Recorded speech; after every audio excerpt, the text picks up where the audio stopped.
Then my friend is like, see, the last song that they released was like 20 years ago. I'm like, shut up. A hater.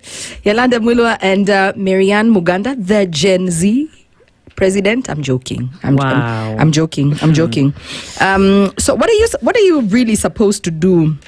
How can friends look out for each other during nights out this festive season was our conversation. Yes. Because we're seeing a lot of harm coming to our young folk because you guys don't look out for each other. Let me read a message here from someone. I'm not going to say her name, but I really love what she said. She says, I agree.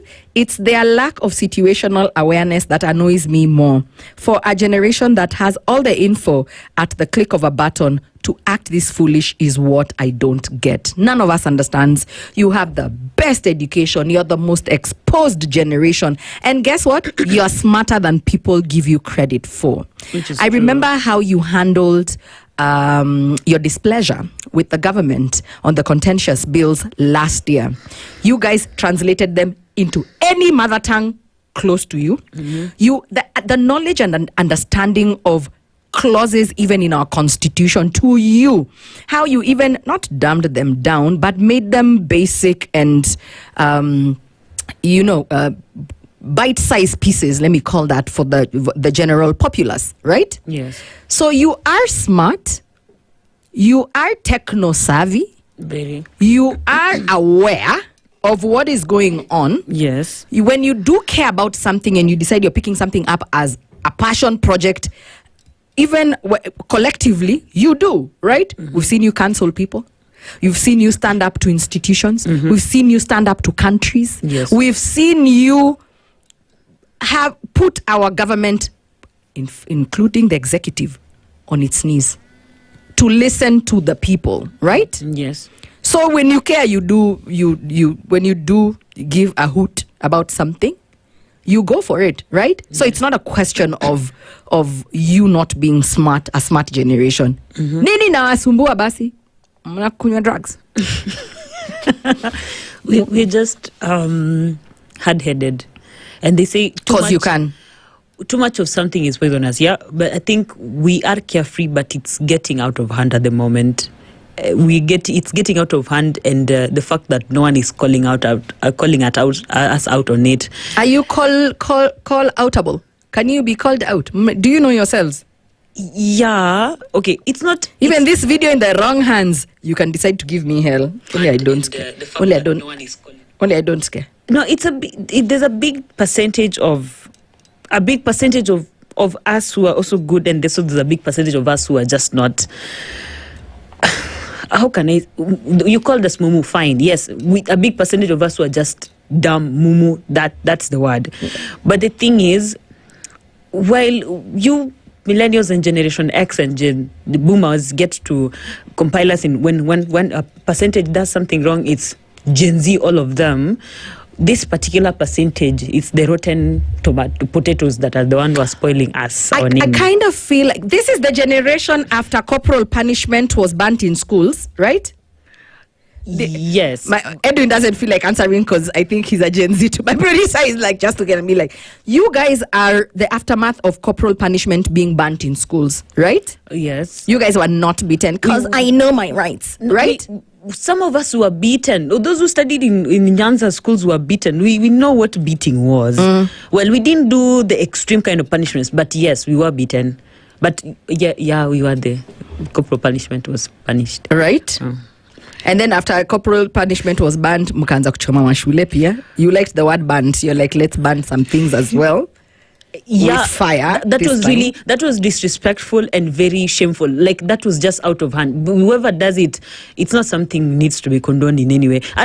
They banned the schools for the most useless reason. At they have been told they're going to watch the EPL or something. Or some things they have not gotten meat in their plates, and then they just ban the school. Oh, there's no entertainment today. Small stuff that after 3 months you're still going to see at home. You're going to watch as much as you can. You're only going to spend 4 years in this school and finish. Some of these things, I look at them, it's a sense of stupidity. Is there not middle ground? Is there a way we can help you, like, stop? Because I feel like you are your own worst enemies. Before you talk about ageism and institutional targeting, like we target you guys, like most institutions already have a preset notion about Gen Zs. Oh, you guys are probably like lazy, you can't be told, you don't listen, you are rule breakers, you slack at work, and you're a no-show. You know, we've seen a lot of these rhetorics being pushed even in the mainstream media, and then first it was cute and funny. Ati ukiwaambia wambi kangi, they're like, why are people resigning this position that you're hiring us for? Do people keep resigning from this job? It started off cute, and then now it's, what the hell, did we create monsters? Where do you think, like, the understanding? Because I feel like we need to meet you guys with understanding. Like, please, what do you want? You want us to meet in Uhuru Park, all of us, we hug and kiss you for a day? Like, Marianne, help us help you.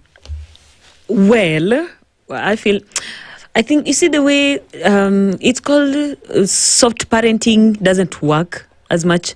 So, and then when you tell your child no, and then they don't listen, and then what do you resort to?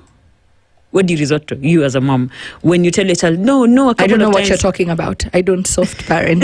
Yes. Now, I don't want you to soft parent us, but what you can. Now you are big. You are past puberty. You that. have ID cards. We can't even parent you anymore. Like, you're the next workforce. No, I'm saying... you want to go back to being cuddled. we don't want to be cuddled, except just tell us no. Like, if you're not happy, tell us no. But don't yell at us. Do you listen? Okay, let's now talk about, it's the festive season. Yes. How can people look out for each other when they are going out? Because we are seeing a lot of date rape. We are seeing a lot of people being roofied. We have gone back to pishori and basmati inside people's drinks. And some girls, if you're telling me you have statistics, some girls are falling pregnant. They didn't even know that act had happened to them after a party or during a party. How do you think we can go back to that communal sense of looking out for each other when we go out? One of your generation mates will be listening, so speak to your people. The thing is, okay, I've told them this. We, as our generation, the worst part about the cases, from what I gathered and what the interviews I've done, is the worst part about these cases of the date rape and the roofing is the people close to us. It's not even a stranger, it's the friends close to us. So I question is, are you safe near your friend?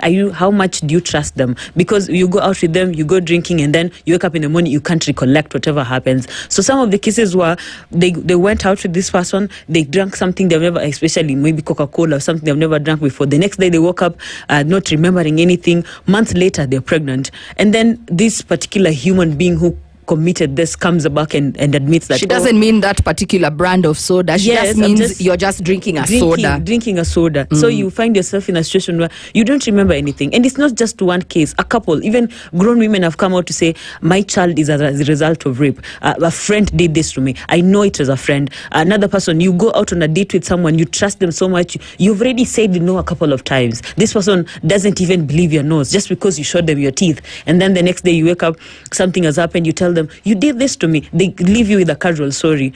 Another person I talked to said, for her, she went to fix her phone. This person assumed, just because she was all smiley and pretty, it was more of a yes. So the person found himself drinking, so used an excuse to make this chick take care of him or something like that. By the time they're going, the person wanted to force himself on her, despite her saying no a couple of times. It's not always the stranger, it's the people you know. So this festive season, while you are being vigilant on the strangers or whoever you are, don't find yourself in a place where you don't know. Don't find yourself in a place where it's far from home. Don't find your place in a space where you know these people you are with are total strangers. I'm not saying even the strangers or the new people the people you know are people you can trust. Yes. But the thing is, be aware of what you consume. Be aware in your phone. Make sure you do have some money that if something goes sideways, you can take yourself home. Don't rely on anybody. Make sure you have money. Aki girls, please make sure you have money in your phone. Some amount of money, 2,300, 3,000. Or 1,500, that you make sure it can afford me Bolt Uber to take me from this point to my house. because they're called taxis but the on moment radio.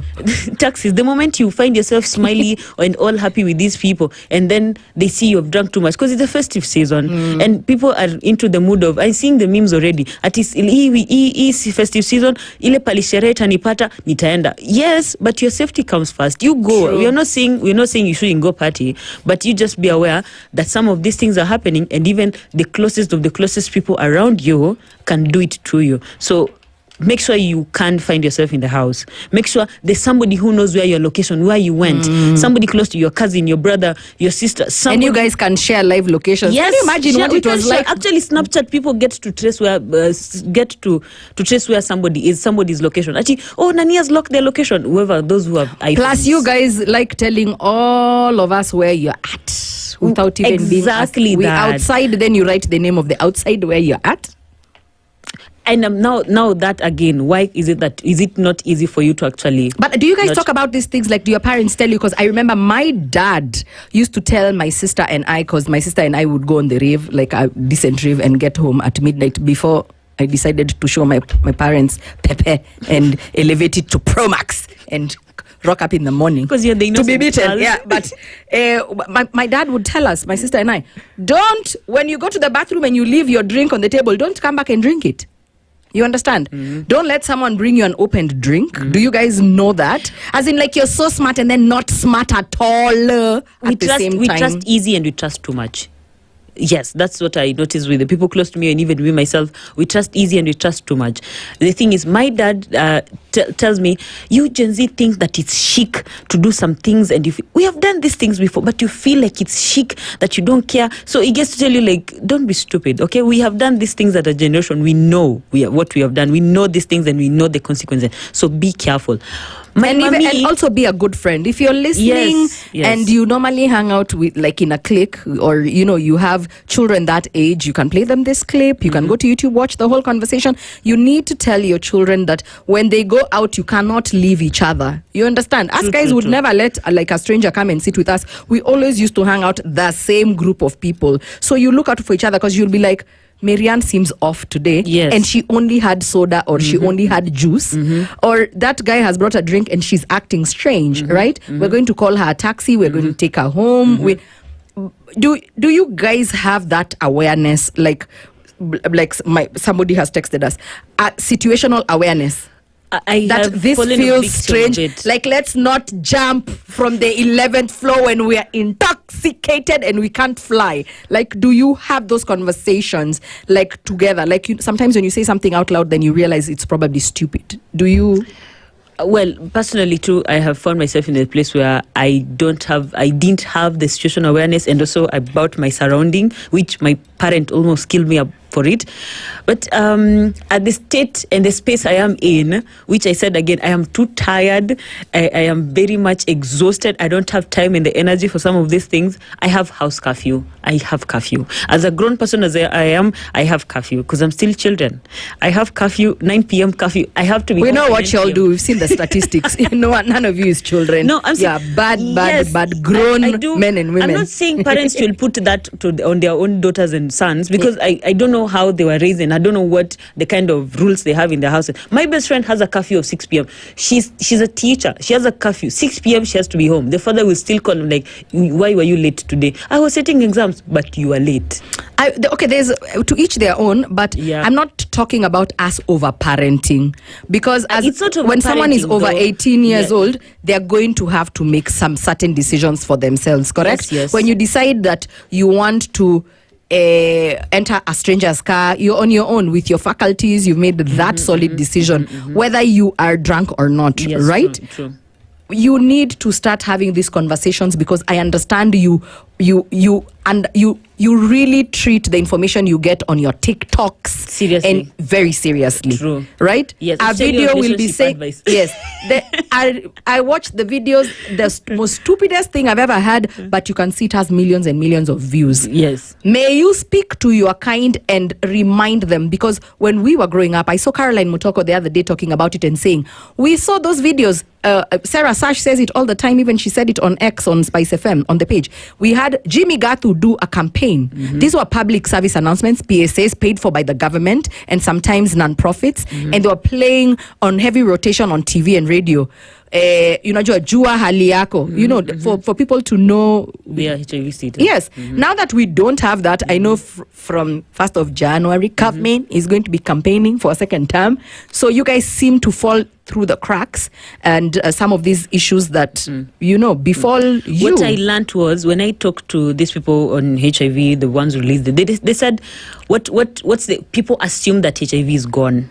Like when you see, wait, where? Who put it in the bus? Did it go na plane, na aeroplane? There, because where did it go to? When they used to do if in COVID 2000s, is still here, yes, but in the 2000s they did a lot of campaign. Like they did so much campaign, and campaigns make like diseases vanish. Apparently that is how people are treating it now. That's how the testing. Don't say people, say Gen Z. Okay, that's why apparently that's how we are teaching it now. Because you remember the free VCT. I remember I grew up in Sia, some parts of Sia and Kisumu. I could see the free VCT things, and when you go to the hospital, the first thing they do to you, they will even cancel you. You do the HIV testing. Right now, it's not as so loud we need to go back to open those VCT centers. Yes, we need to go back to the open advertising, the way even in Uganda, the way they're still doing it right now. Yes. So mnataka kusema mmesoma, mnajua kuchambua constitution, but mnataka radio stations ziwaambie. I feel personally, as a health and science journalist, I feel that is what needs to be brought back so that people can feel it. Because apparently when you talk about, I was doing a story and I talked to a group of women. They were telling me when they introduce the conversation on let's wear a condom or let's get tested, the men or the clients they're dealing with get offended. Apparently the young ones are the ones who get offended more compared to the old. And I assume the young are definitely our Gen Zs, my age mates. Like, why are you getting offended when somebody says, let's protect ourselves from this particular disease? Protecting you, protecting me, it's a public health issue, it's protecting everybody else. We need to go back to announcing this thing publicly and telling people HIV is real, HIV is still there, the numbers are surging, and these are the numbers, and you people VCT. And remember when you used to go for sports, those VCT thingies and testing they used to come there for free and test the high school, the primary. There's so many kiosks that sell this self-test liquor. Yes. Wange uko mali kuna place ya pombe VCT nafaa kukua hapo. So when you're going to crowdfund to buy mzinga, when you crowdfund to buy mzinga, really? You can just tell each other we enter here and go and get tested. It's actually not a joke. We're speaking about this tongue in cheek, but when you think about it, these numbers are ridiculous. Yes, right? They are, especially from a generation that knows. They know better. True. Right? They know better. We can sit here and laugh about it all day, but it's not funny when we start burying young people because of a disease that is preventable. And then, actually, what's more painful is for some who got the HIV and they do this thing and I have it, which people they should know it's a crime. I have it, they know they have it, but then they want to go around having so many sexual partners and transferring to so many people in the name of revenge, and then writing to us on social media that Cheza na ID. I have infected this a number of people. That's just, it's a criminal. People, you should know it's a public. Do you guys issue. plan to see your old age? Do you guys have those conversations of my son said yes? I don't know, when they do these things they usually have that in mind, but again, like the person who commented said, we lack situation awareness. At the same time, we are not thinking ahead. It's more of here and now and whatever is going to happen just now. Okay, it's our fault. We are really at fault in so many ways. We really need to do better, and I am ashamed on behalf of our own generation of the things we are doing, because the things we do and the things we say without a care in the world, we are really putting a lot of people at risk. Not just the Gen Z in the name of, it's the generations to come, the Gen Alpha, because of course there's a Gen Z somewhere who is just shameful enough is going to sleep with I'm just thinking one day you guys are going to be people's parents. Yes, we are going to be people's mummies, and some already are. Let me read for you some messages, then you can respond to them if you want to. Okay. Steven on X says, do friends still exist? Those ride or dies, these days people are waiting for one to miss a step and they are a TikTok video, meme, or a trending video on the socials. And then Okay, hold on. Facebook, real quick. I'm seeing we have 5 minutes to wrap up our conversation, and we still have some comments to listen to. Hold on. Alila is listening from Busia Teso. Dan Boy from Nakuru. Thank you so much. Let me see if we have some comments here. Jackie Soni Khadija says, if your friend indulges in alcohol, be the designated driver. Do not drink and drive. Do not just go to any party for the sake to be heard you are in a party. Do due diligence. Some background checks is of essence. Mm-hmm. Be your own CID, FBI, SWAT agent. Iwinjo? Yes, Iwinjo. Iwinjo Maber? Yes. Suzuki Vibes UG says they're listening live. Let's listen to some audio as well, and then we can say goodbye. Sindio? Yes. Friends can look out for each other during night outs this festive season by pacing yourself and keeping an eye on your friends' drinks too. Do not drink and drive. Always walk around in groups of 2 or more, but do not wander around alone. Make sure everyone knows the plan for the night and how to get home safely. If you see something, make sure you say something and be aware of your surroundings. Honestly, I think the best way friends can look out for each other this festive season is just by staying together. Check on someone if they wander off, keep an eye on each other's drinks, and make sure everyone gets home safe. At the end of the day, you just want your people to enjoy the night and get back home okay. Especially during this season, you need to look out for your friends. At least don't be alone. If you need to go somewhere, maybe just to party, make sure that you don't go alone. Make sure you have at least more than 2 friends you walk with along. And then also, if at all it happens that maybe you're somewhere alone, make sure that you have those friends you keep contact with. You keep in touch, you call them, you pin a location wherever you are. Make sure you update them wherever you are and whatever you're doing. I think that way it will make us at least be safe wherever we are. But clearly, importantly, what's more important, just make sure that you are not alone. At least have 2 or more than 2 friends that you walk along with, and make sure you're online. So make sure your phone is online. You give out the number that is available in case of anything. Contact as someone can contact you directly and get you wherever you are. Just keep an eye on your friends. If they are drunk, you cut short your drinking and you make sure that everyone is safe. Basically, just keeping an eye out for each other. That's all. Ati FOMO? Airtel says no more FOMO. Not when there is happy hour. Hii happy hour iko na unlimited fun. Scroll, stream, post, bila breaks. Do kila kitu, bila limits. Enjoy all that